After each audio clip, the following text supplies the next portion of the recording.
It's the Cheese Men, Alice and Dan. We're back. And we are tonight discussing Man of Steel, released 2013, starring Henry Cavill.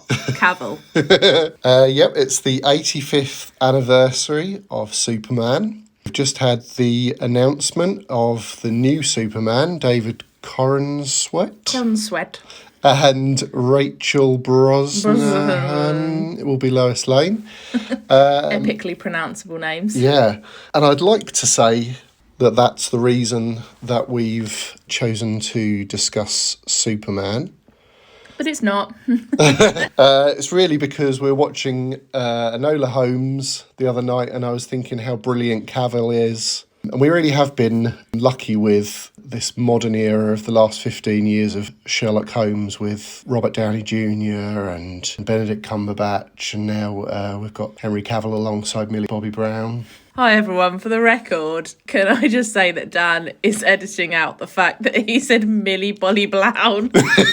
My teeth are all stuck together. I've just been eating a refrigerated Mars bar.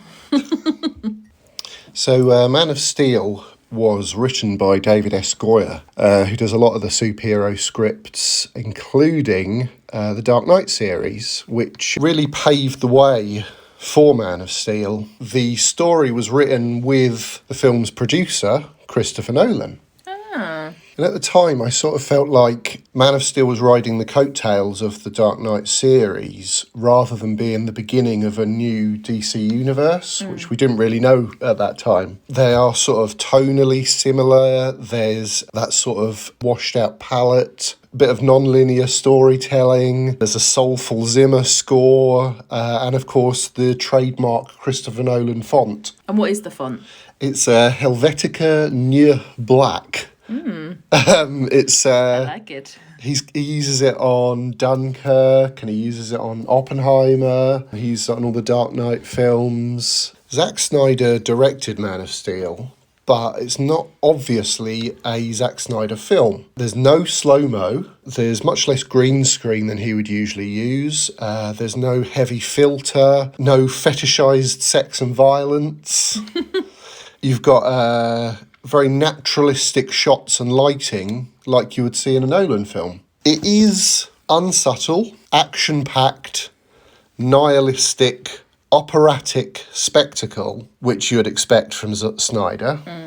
It does have memorable poster-like images and cool sonic booms with a vapor cone. He always chooses looking cool over making sense. Don't we all? So you have to kind of go into the film with that expectation, hence Superman allowing the destruction of the iconic but populated Smallville and Metropolis. So we spend the first 20 minutes in the spectacular surroundings of Krypton. We begin with the birth of Kal-El. And Lara lays down during labour, which is, I can tell you, not recommended. No, it always happens on telly in films, doesn't it? Let gravity do some of that work. Yeah. I'm interested in the influences behind the architecture of Krypton. I think it's a bit of a dichotomy around.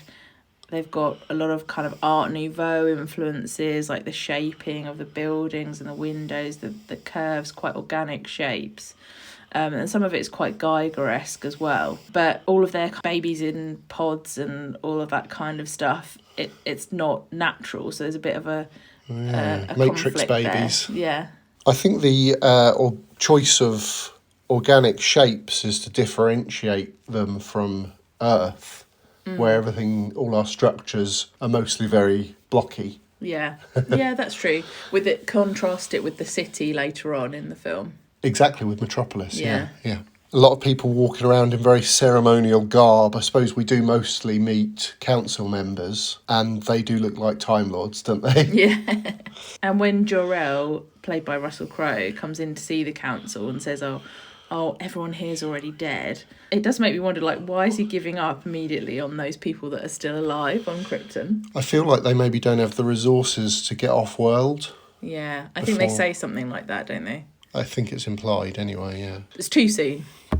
And I'm still bitter about all the pod babies that we see that he didn't manage to get off world. Just his own one. Just his. Yeah. I think Russell Crowe's emotional goodbye to his son is less quotable than Marlon Brando's in the 1978 Superman, but it is easier to understand. We also meet Zod, played by Michael Shannon. And he is a space Nazi. Yeah, he's yet another blood purity fascist in the line of Voldemort, Red Skull, Sebastian Shaw, Dr. Lovelace. Yeah. Zod and his cronies get sent to the Phantom Zone. I thought that was really interesting that it's not just a prison, it's not a holding space, it's actually psychological reconditioning, which obviously doesn't have much chance to take effect. No, yeah. I don't remember that being in any other version of the Phantom Zone. Do you think he met all of those monsters there that we find out are there in the Lego Batman movie? Yes. Godzilla, the Daleks. They're all there. Yeah. Having a drink at the bar. And I love the slightly hammy overacting of, I will find him. I will find him. I will find him. I saw an excellent cartoon of him online holding a Where's Wally book, like staring at the page going, I will find him. He's a zealot who says that he acts for the greater good, which is always a bad sign. Good. The greater good. And you can tell he's indoctrined as well because he shouts, heresy. Do you remember? Yes, yeah, which I didn't realise that Kryptonian society was particularly religious before this. Well, they have Rao is the one that gets mentioned the most. I think he's like the leader of their gods, or sometimes I think he's their only god. There's I think it's Scythona or Kythona, the goddess of ice, and you've got Rao's avatars on Krypton, Flamebird and Nightwing. Oh, that's cool. Which is where Dick Grayson gets the name Does Nightwing he? from. Oh, I didn't realise from that. Kryptonian mythology. Rao is often revealed to be a fake or to be otherwise flawed, which I think is quite interesting because we sort of see these multiple levels of societies that are flawed. You've got Kryptonian mythology, and then you've got Kryptonians who seem to have made all these mistakes, but then they refer to us as primitive, but then we're constantly making mistakes as well. I do think he shouts very convincingly in this film. Yeah. He's not into superheroes, it turns out. Just really into paychecks. And tote bags. Is he? Yeah. Okay. There's a meme of that. Oh, really? Okay, I thought you were just spreading a rumour. He's really into tote bags, guys. What else is he into? Frogs. Okay. So I also really like how his theme sounds like the World Engine, which we revisit in Batman v Superman and in The Flash.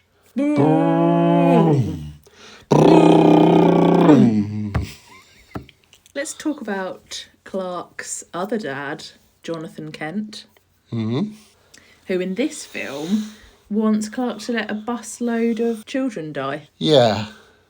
I mean, bit odd. Hate that he says that. Yeah. Yeah. And doesn't he think that Clark would have like massive survivor's guilt or, just guilt in general from letting that happen? Yeah. He really piles on the pressure, telling him that he's going to change the world someday, but then simultaneously gives him a complex by getting him to hide himself all the time.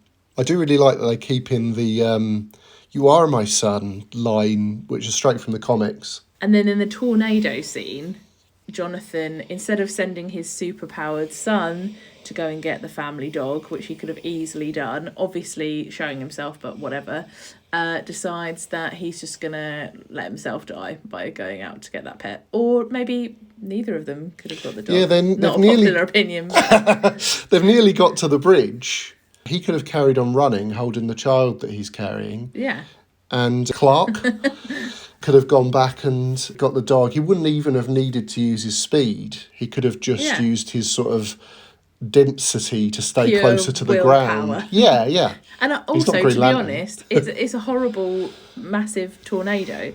So I think a lot of people aren't going to be going, oh, what's Clark doing over there getting the dog? They're just going to be trying to survive. Yeah, I so. think you're right. Stupid. Also, the other thing I hate about that scene is that it's prefaced with an argument between Jonathan and Clark. Oh, they always do. Yeah, like they did that in the original Spider-Man between Peter Parker and Uncle Ben, and it just sort of sticks the knife in a little bit more when the characters part on bad terms. Russell Crowe gets the better role in Man of Steel, but Kevin Costner was in the better Robin Hood film of the two. The rocket crash lands on Earth, and then we fast forward, Nolan style, and we meet Henry Cavill. And he is already helping people, but in quite a sort of directionless way. We're not really sure what's inspired him to start using his powers this way, apart from like pure goodness. A sense of purpose. Yeah. The shots where we see him running around without his shirt on. Yes. Go on. Zack Snyder rewarded him after those with pizza and ice cream. Nice. He didn't take any steroids.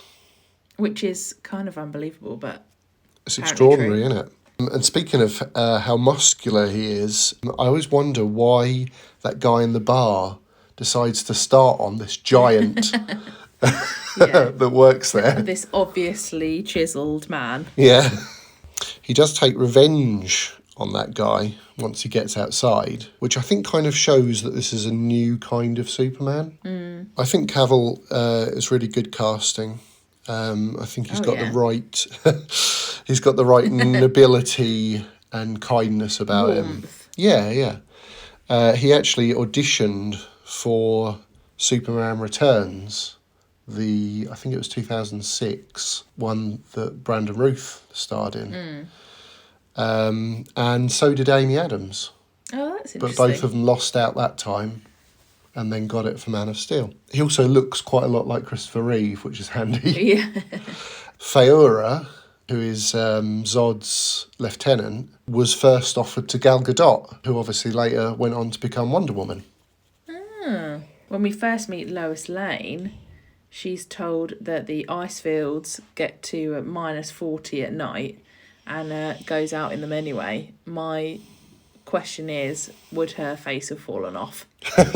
But also, I mean, really, it does show how tenacious she is. It does, yeah. I think that's really her most important quality. And I also like that we meet Perry, who is Lawrence Fishburne in this version. Yeah.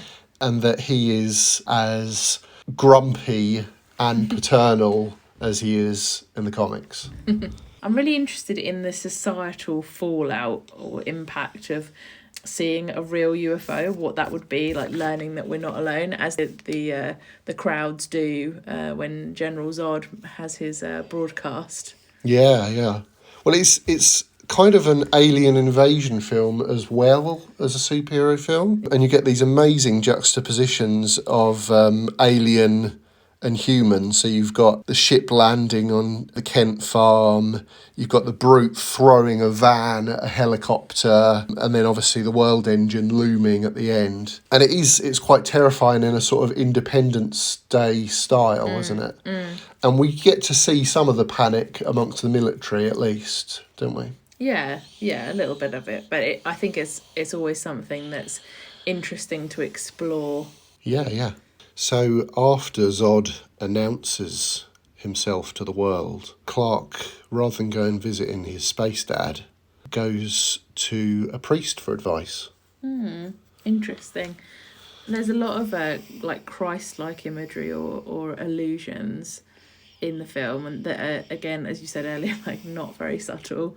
And I like that they mention like the leap of faith, and I think you could see that one of the wider themes of the film is religion versus science. How do you feel about that? That's interesting, because Zod certainly, we've discussed already, he seems to be towing a societal line. And Jor-El's more on the side of experimentation. He is a and, scientist, he is a scientist. Yeah, that's interesting, yeah. And is willing to go that extra step and break the norms and have... conventions. Yeah, and have the first child of Krypton in centuries naturally. Yeah. Clark is 33 years old, notably. At multiple points in the film, we see him holding his arms out to the side. Yeah. Are you laughing because I'm doing it? Yes. Like a crucifix. Probably do a whole essay on the allegory in the film. Yeah. Kal-El he's almost mythic, very sort of King Arthur-like. Do you think he has clear motivation? Do you think he makes many choices and grows? Yeah, I do. I think he changes across the film. I feel like gaining access to his culture and his history through the recording consciousness, whatever, of Jor-El makes him more grounded and sure of himself. He's definitely gains confidence, doesn't he? Yeah. And obviously this is still the early days of Superman, so in youth, it does represent that everything is more black and white, but he can't follow this kind of American way. He can't be like the Superman of the 40s and 50s, because that just wouldn't really wash. His skepticism connects him more to a modern audience, I feel. Kind of the same as what they had to do with Captain America, because obviously, neither of those characters could be the same as they were in the 40s. No, yeah, you're right, yeah, and especially in the second Captain America film, yeah, they sort of pit him against the establishment, which is much sort of cooler for a start. And we get a little bit of that with Clark as well. He clearly feels that he can't be controlled. He's definitely not shilling for the police like in the 60s Batman series, for example. Definitely not. But I mean, that is I feel like that is how you would feel if you could get out of any prison, any building. There's no prison that could hold him. Like, that's right, you are going to have a certain amount of, even if you not sure of your purpose yet, you're going to have a certain amount of confidence. Yeah, and he's not been always given a good reason to trust humanity. But there's no kryptonite here either. Yet. There will be in the next film. Yeah. Of course, the flip side of his mistrustfulness is that he's not quite as friendly or as hopeful as previous incarnations of character. But I kind of feel like they were building towards that, especially with Russell Crowe saying, in time they will join you in the sun. He wanted Clark to bridge. Yeah, he literally said that, didn't he? He wanted him to be a bridge between the two nations. The two worlds. Yeah. Yeah, I do feel like it was a very long-term plan, though, because he goes through even more growing pains in Batman v Superman, which is the sequel.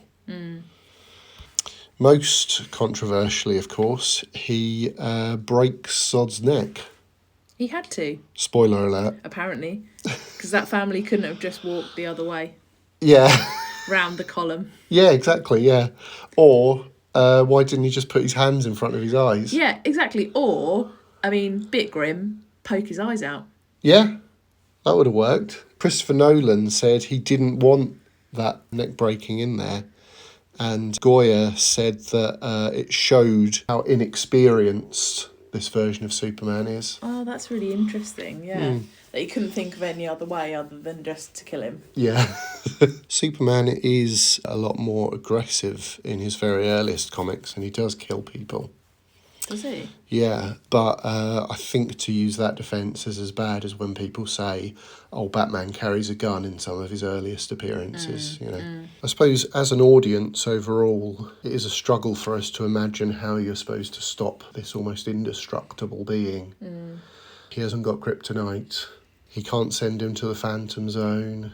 And he certainly can't reason with him. No, exactly, yeah, he's far beyond that. So, it's a difficult situation.